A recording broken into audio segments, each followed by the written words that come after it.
Welcome to online class um, and welcome everyone. How are you? Certainly you all are well. I am also well. Dear learners, today's class is for class 8 and topics is article. প্রিয় শিক্ষার্থীরা, আমরা এর আগের একটি class নিয়েছি আর্টিকেলের উপরে। সেটা হচ্ছে ইনডেফিনিট আর্টিকেল এবং ডেফিনিট আর্টিকেলের আংশিক আলোচনা ছিল। আজকে আমরা ওভারঅল একটা সামারাইজ আর্টিকেল আমরা শিখতে যাব।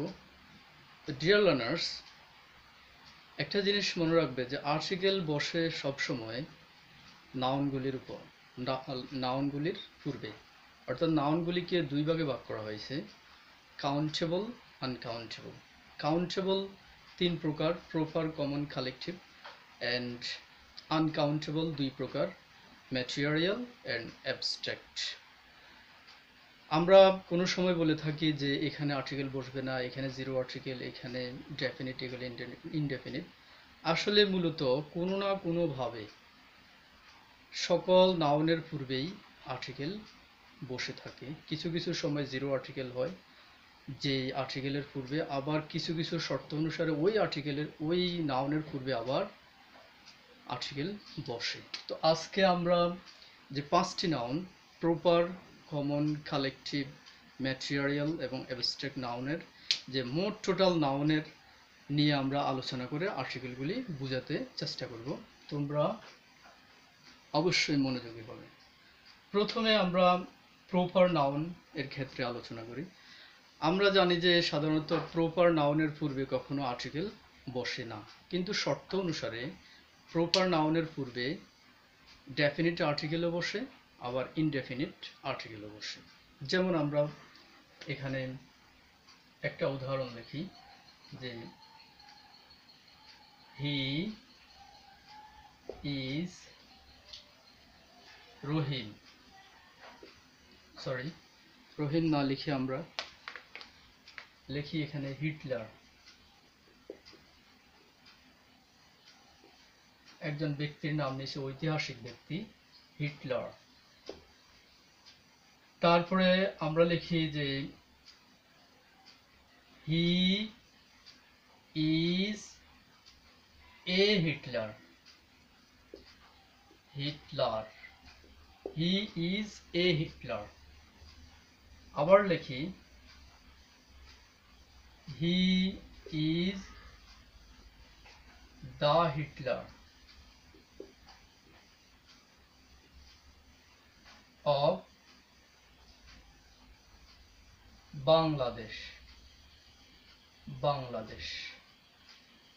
প্রিয় শিক্ষার্থীরা, তোমরা এখানে দেখতেই পাচ্ছ যে হিটলার এখানেও আছে, এখানেও আছে, এখানেও আছে, কিন্তু হিটলার প্রথমে যে হিটলার শব্দটির পূর্বে কোনো আর্টিকেল বসে নাই, দ্বিতীয়ত ইনডেফিনিট আর্টিকেল বসেছে, তৃতীয়ত এখানে ডেফিনিট আর্টিকেল বসেছে। আমরা প্রথমে প্রপার নাউন কি সেটা জানতে হবে। প্রপার নাউন হচ্ছে যে কোনো নির্দিষ্ট করে কোনো ব্যক্তির নাম, বস্তুর নাম, স্থানের নাম, এগুলি যদি বোঝায় তাহলে সেটা হচ্ছে প্রপার নাউন। যেমন হিটলার, এটা একজন ব্যক্তির নির্দিষ্ট নাম। তো হিটলার, আমরা জানি যে হিটলার হচ্ছেন অ্যাডলফ হিটলার, যিনি জার্মানির একজন নেতা ছিলেন, দ্বিতীয় বিশ্বযুদ্ধের হোতা ছিলেন। তো হিটলার, হি ইজ হিটলার, এখানে মূলত হিটলার দ্বারা মূল ব্যক্তিকে বোঝানো হয়েছে, তাই এখানে এটা প্রপার নাউন হিসেবে ব্যবহৃত। মোট কথা হচ্ছে প্রপার নাউন দ্বারা যদি মূল ব্যক্তিকে, মূল জিনিসকে বোঝানো হয় তাহলে কোনো আর্টিকেল বসবে না। দ্বিতীয় নাম্বার হচ্ছে হি ইজ এ হিটলার। এখানে কিন্তু মূল ব্যক্তি হিটলারকে বোঝানো হয় নাই, এখানে এমন এক ব্যক্তিকে বোঝানো হয়েছে যে ব্যক্তির মধ্যে হিটলারের মতো আচরণ রয়েছে, অর্থাৎ রূপক অর্থে ব্যবহৃত হয়েছে। হিটলারের সাথে তুলনা করে শব্দটি ব্যবহৃত হয়েছে। এটা কিন্তু মূল হিটলার না, এটার অর্থ হচ্ছে যে সে একজন হিটলার। ওকে। দ্বিতীয়ত হচ্ছে he is the Hitler of Bangladesh. যদি আবার এটাও এখানে তুলনা করা হয়েছে, তবে যদি কোনো প্রপার নাউনকে কোনো কিছুর সাথে তুলনা করে এবং এরপরে ওই প্রপার নাউনের পরে যদি কোনো প্রেপোজিশন থাকে, প্রেপোজিশনাল ফ্রেজ থাকে, তাহলে তার পূর্বে দা বসে। এখানে দা বসে নাই, কারণ হচ্ছে এখানে কোনো প্রেপোজিশনাল ফ্রেজ নাই। এটাও তুলনামূলক, এটাও তুলনা। তবে প্রেস যদি থাকে তাহলে দা বসবে, প্রেস থাকে না তাহলে ইনডেফিনিট আর্টিকেল বসবে। ওকে, এ হচ্ছে তাহলে প্রপার নাউনের। আমরা দেখতে পাচ্ছি যে প্রপার নাউনের সাথে জিরো আর্টিকেলও হচ্ছে, ইনডেফিনিট আর্টিকেলও হচ্ছে, ডেফিনিট আর্টিকেলও হচ্ছে। ওকে,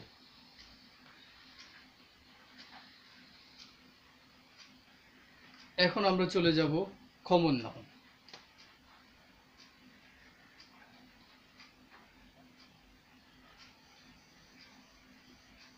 আমরা লিখি যে দিস ইজ এ কাউ। আবার লিখি দা অথবা a cow is a domestic animal. Domestic animal, এই আমরা লিখেছি। Common noun. কমন নাউনের পূর্বে আমরা জানি যে ইনডেফিনিট আর্টিকেল বসে। যেখানে ইনডেফিনিট আর্টিকেল বসেছে, কমন নাউন বলতে কি বোঝায়? যা দ্বারা কোনো ব্যক্তি, বস্তু, স্থানের কোনো নির্দিষ্ট নাম না বুঝিয়ে সাধারণ যদি কোনো নাম বোঝায় তাহলে তাকে কমন নাউন বলে। যেমন কমন নাউন এখানে কাউ। কাউ কোনো প্রাণীর নির্দিষ্ট নাম নয়, এটা এক জাতীয় প্রাণী। কাউ, যতগুলি গাভী আছে সকল গাভীর একটা সাধারণ নাম হচ্ছে cow. This is a cow, এটা এ হয় একটি গাভী। আবার যদি একটি জাতিকে, সমগ্র পুরা জাতিকে, একটা সমগ্র শ্রেণীকে যদি আমরা কি করে নির্দেশ করি, তার পূর্বে আমরা দাও বসাতে পারি, আবার ইনডেফিনিট আর্টিকেলও বসাতে পারে। অর্থাৎ ডেফিনিট আর্টিকেলও বসতে পারে, ইনডেফিনিট আর্টিকেলও বসতে পারে। কখন? যখন কোনো কমন নাউন, কোনো সিঙ্গুলার কমন নাউনের পূর্বে দা অথবা ডেফিনিট অথবা ইনডেফিনিট আর্টিকেল বসে, যদি সমগ্র শ্রেণীকে বোঝানো হয়ে থাকে। এখানে সমগ্র শ্রেণীকে বোঝানো হয়েছে যে দা কাউ অথবা a cow is a domestic animal. এখানে একটা কাউকে বোঝায়, এখানে কিন্তু মূলত একটা কাউকে বোঝানো হচ্ছে যে দিস ইজ এ কাউ। কোনো একটা কাউকে নির্দেশ করে বোঝানো হচ্ছে যে দিস ইজ এ কাউ, এটা একটা গাভী। কিন্তু এখানে একটা গাভীকে নির্দেশ করে নাই, এখানে নির্দিষ্ট করা হচ্ছে সকল গাভীকে, একটা সকল গাভীর শ্রেণীকে, যে ডোমেস্টিক অ্যানিমাল, যে সকল গাভীটাই হচ্ছে, সকল গাভী গরু জাতটা হচ্ছে কি একটি গৃহপালিত পশু। একটা গাভী কিন্তু গৃহপালিত পশু না, সকল গাভী কিন্তু গৃহপালিত পশু। তাই এখানে পুরো শ্রেণী, আর এখানে নির্দিষ্ট একটি কমন নাউনকে বোঝানো হয়েছে। তাহলে এ হচ্ছে কমন নাউন। কমন নাউনের আগে সাধারণত কোনো জিরো আর্টিকেল হয় না। ওকে,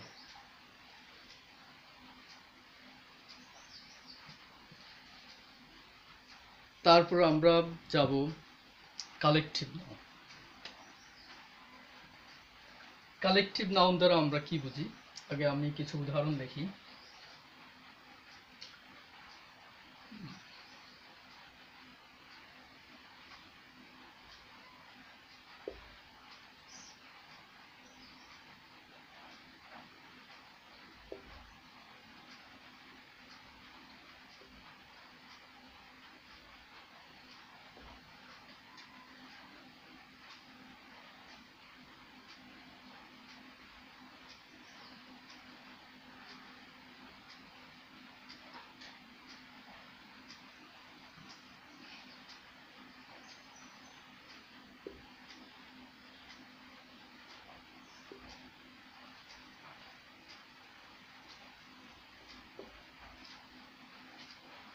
এখানে যে টিম এবং এখানে টিম রয়েছে, এখানে আমরা আরো লিখতে পারি যে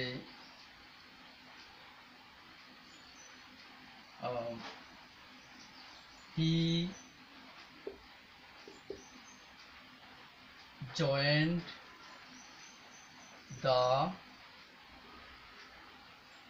army আবার লিখতে পারি যেমন he is an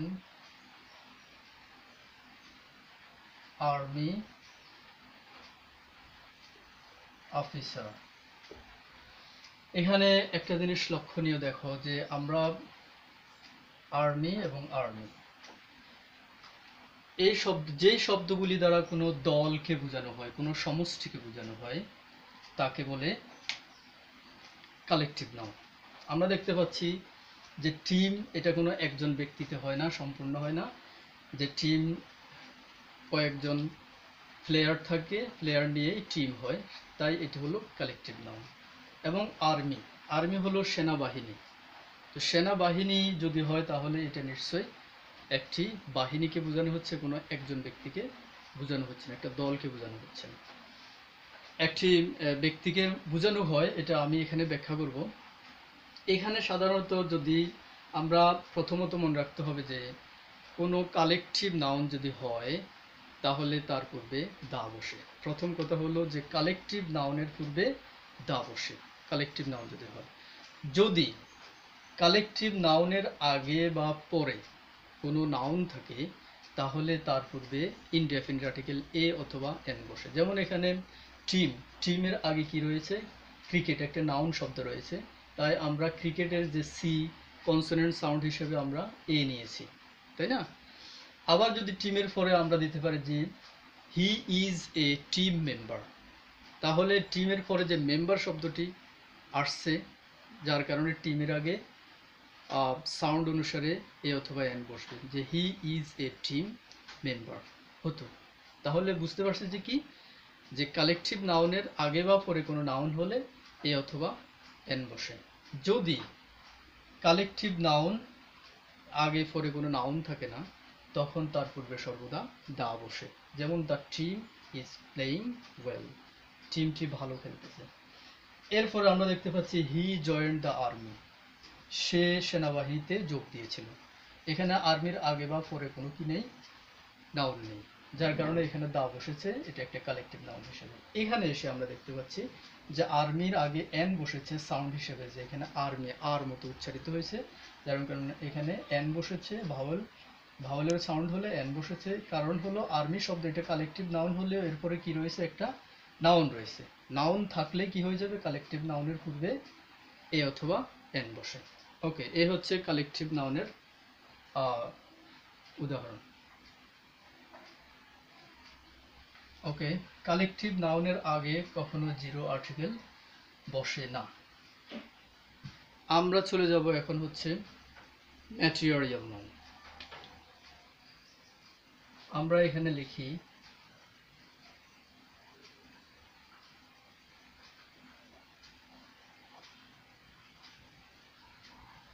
water has no color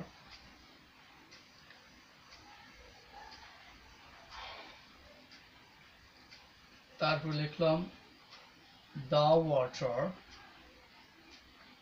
of the glass the water of the glass is clean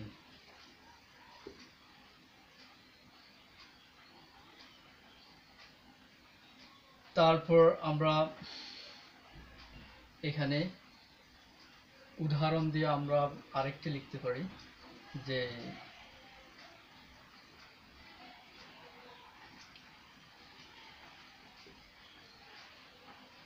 one two three rice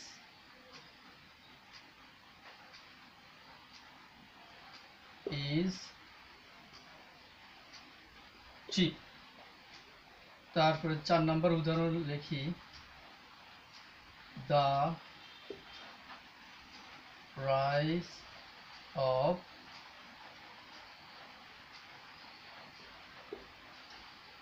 Rajshahi is expensive.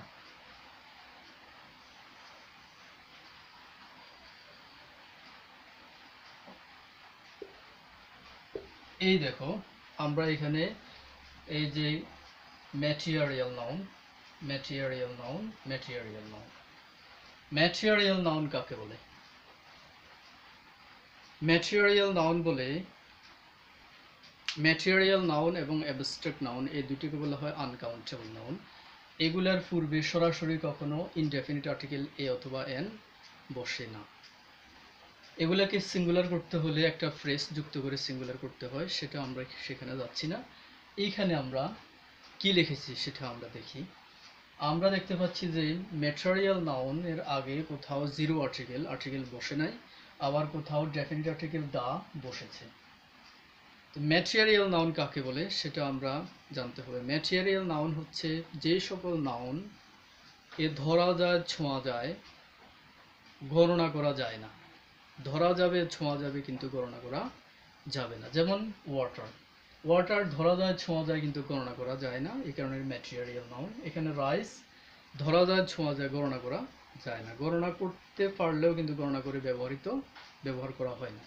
ওকে, এই ধরনের নাউনকে বলা হয় ম্যাটেরিয়াল নাউন। ম্যাটেরিয়াল নাউনের পূর্বে সাধারণত কোনো আর্টিকেল বসে না। যদি ম্যাটেরিয়াল নাউনকে নির্দিষ্টকরণ করা হয়, যেমন ওয়াটার হ্যাজ নো কালার, এখানে পানির কোনো রং নেই, এখানে নির্দিষ্ট করে কোনো পানিকে বলা হয় নাই, এমনি সাধারণ সকল পানিকে বোঝানো হয়েছে। কিন্তু এখানে পানিকে নির্দিষ্টকরণ করা হয়েছে, the water of the glass, গ্লাসের পানি ইজ ক্লিন, পরিষ্কার, তাই না? এখানে এই ওয়াটার দ্বারা গ্লাসের পানিকে, শুধু গ্লাসের পানির কথা বলা হচ্ছে, সেটা পরিষ্কার, তাই এখানে দা বসেছে। এরপরে এখানে রাইস ইজ চিপ, চাল সস্তা, এটা সাধারণ কথা, কোন চাল নির্দিষ্টকরণ করা হয় নাই, এমনি চালের কথা বলা হচ্ছে, তাই ম্যাটেরিয়াল নাউনের পূর্বে এখানে কোনো আর্টিকেল বসে নাই। কিন্তু এখানে দেখা যাচ্ছে নির্দিষ্টকরণ করা হয়েছে, the rice of Rajshahi, the rice of Rajshahi, রাজশাহীর চালগুলিকে নির্দিষ্ট করা হয়েছে, তাই এখানে দা বসেছে। ইজ এক্সপেন্সিভ, সেগুলি হচ্ছে দাম। ওকে,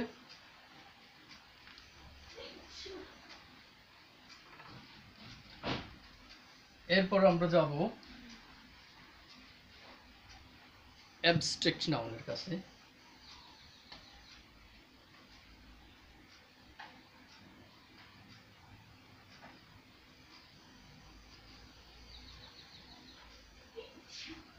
ডিপেন্ড, যেমন আমরা লিখি যে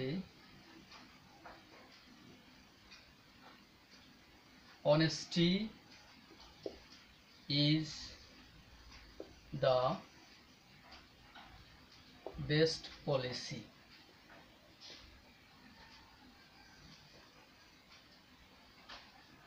honesty is the best policy। আমরা এটা এক নম্বর উদাহরণ। দুই নম্বর উদাহরণে লিখি the honesty of him is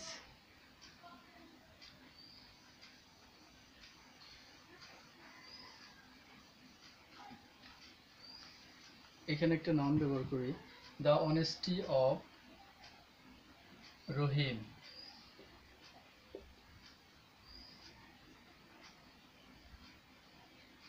is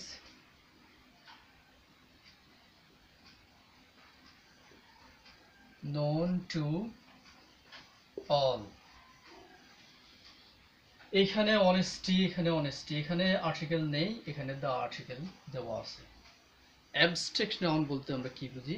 এগুলো অনেস্টি, এগুলো হচ্ছে অ্যাবস্ট্রাক্ট নাউন। অ্যাবস্ট্রাক্ট নাউন হচ্ছে গুণবাচক, যেগুলি ধরা ছোঁয়ার বাহিরে শুধু অনুভব করা যায়, মানুষের গুণগুলোকে বোঝানো হয়। যেমন অনেস্টি মানে কি? সততা, সততা দেখা যায় না, শুধু অনুভব করা যায় মানুষের আচরণে। তো যদি কোনো গুণকে বোঝানো হয়, যে honesty is the best policy, যে সততায় সর্বোৎকৃষ্ট পন্থা, যে কোনো সততার কথা বলা হচ্ছে এখানে, তাই কোনো আর্টিকেল বসে নাই। কিন্তু এখানে বলা হচ্ছে দ্য অনেস্টি অফ রহিম, রহিমের সততা। তাহলে এখানে রহিমের সততাকে নির্দিষ্টকরণ করা হয়েছে, তাই এখানে অনেস্টির পূর্বে দা বসেছে। The honesty of Rahim is known to all, যে রহিমের সততা সবার কাছে জানা। তো এই হচ্ছে নাউনের উপরে আমাদের 5 প্রকার নাউনের উপরে আমরা আর্টিকেল কিভাবে বসাবো সেটা আমরা জেনে ফেলেছি। এখন আমরা আরো কিছু আর্টিকেল রয়েছে বসানোর, সময় একদম কম। আমরা দেখি, যেমন adjective, he is rich, he is a rich man. আবার লিখি, the rich are not always happy. এখানে রিচ, এখানে রিচ, এখানে রিচ, কিন্তু এখানে জিরো আর্টিকেল, এখানে ইনডেফিনিট আর্টিকেল, এখানে ডেফিনিট আর্টিকেল বসেছে। তার কারণ হচ্ছে এগুলো হচ্ছে অ্যাডজেক্টিভ। অ্যাডজেক্টিভ আমরা বুঝি যে যা দ্বারা কোনো ব্যক্তি বস্তুর দোষ গুণ ইত্যাদি বোঝানো হয়, দোষ গুণ পরিমাণ সংখ্যা এগুলি। রিচ, এখানে হি ইজ রিচ, তিনি ধনী, বাস তার একটা গুণ বর্ণনা করা হয়েছে যে হি ইজ ধনী, তার অবস্থা বর্ণনা করা হয়েছে, হি ইজ রিচ, তিনি ধনী। তাহলে কোনো অ্যাডজেক্টিভ যদি সিঙ্গেল থাকে, অ্যাডজেক্টিভের আগে পরে যদি কোনো ওয়ার্ড থাকে না, সিঙ্গেল থাকে, তাহলে অ্যাডজেক্টিভের আগে কখনো আর্টিকেল বসে না, জিরো আর্টিকেল। কিন্তু অ্যাডজেক্টিভের পরে যদি কোনো নাউন বসে, যেমন এখানে ম্যান, অ্যাডজেক্টিভের পরে নাউন বসে নাউন ফ্রেজ তৈরি করেছে, অর্থাৎ নাউনের পূর্বেই শুধু আর্টিকেল বসে থাকে। তো এই কারণে রিচের পরে এখানে নাউন থাকার কারণে এটা হয়ে গেছে নাউন ফ্রেজ রিচ ম্যান, এর পূর্বে ইনডেফিনিট আর্টিকেল বসবে, এ অথবা এন তার সাউন্ড অনুসারে। এরপরে এখানে যদি অ্যাডজেক্টিভ দ্বারা যদি সমগ্র ওই অ্যাডজেক্টিভ গোত্রীয় সকলকে বোঝানো হয়, যেমন রিচ মানে ধনী আর দ্য রিচ মানে ধনীরা, যদি এই ধনীদের সমগ্র সম্প্রদায়কে বোঝানো হয় তাহলে রিচের পূর্বে দা বসে। The rich are not always happy, ধনীরা সর্বদা সুখী নয়। ওকে,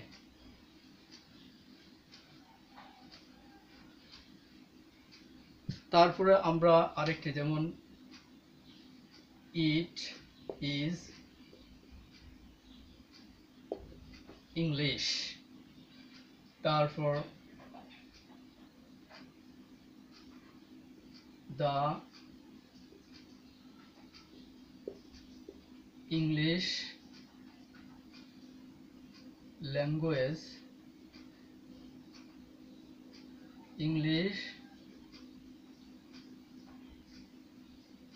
the English language is very hard। এরপরে লিখলাম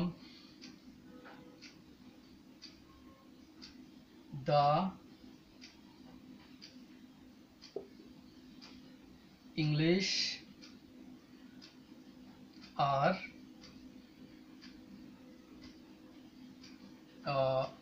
intelligent,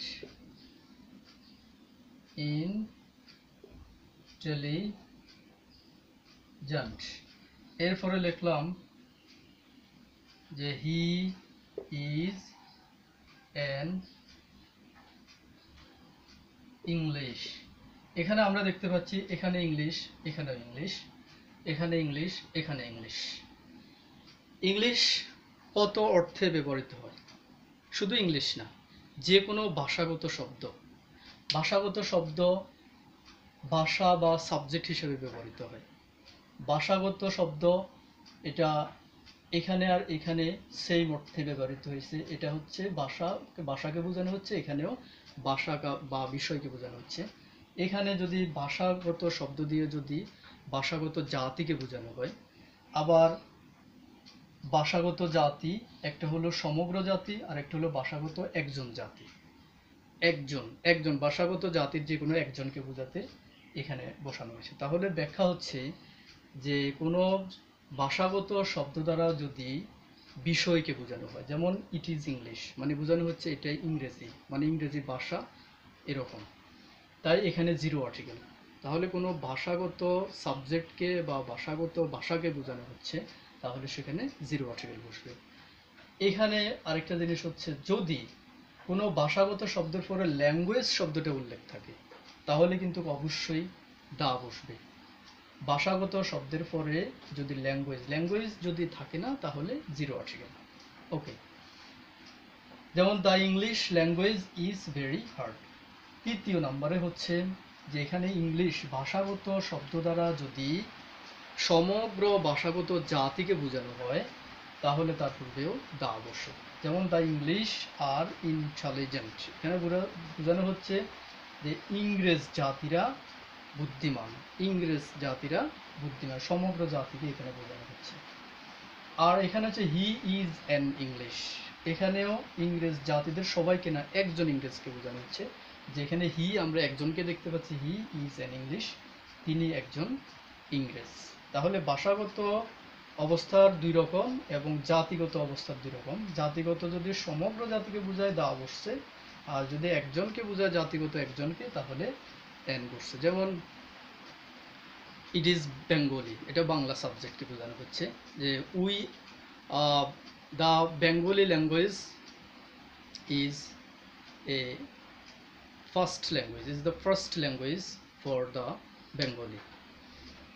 এভাবে তাহলে আমরা ভাষাগত শব্দ দিয়ে আমরা আর্টিকেলের এই ব্যবহারটা শিখলাম। ওকে,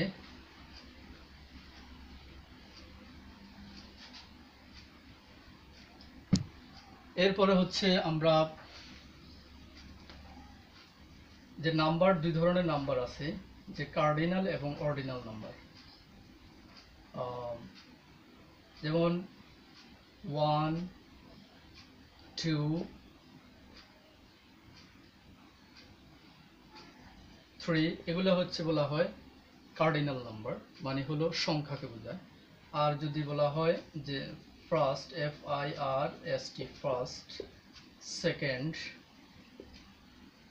থার্ড, এগুলো হচ্ছে অর্ডিনাল নাম্বার বা ক্রমবাচক। তো কার্ডিনাল নাম্বারগুলি ব্যবহৃত হলে এটার পূর্বে আর্টিকেল দা বসে না, এগুলোর পূর্বে আর্টিকেল বসে। যেমন 2 and 2 is 4, 2 এ 2 এ 4। তারপর আমরা এখানে কোনো আর্টিকেল বসে নাই, যেমন 2 এবং 2 এ দুইটার পূর্বে আর্টিকেল 0 ছিল। নাম্বার 2 তে যদি আমরা বলি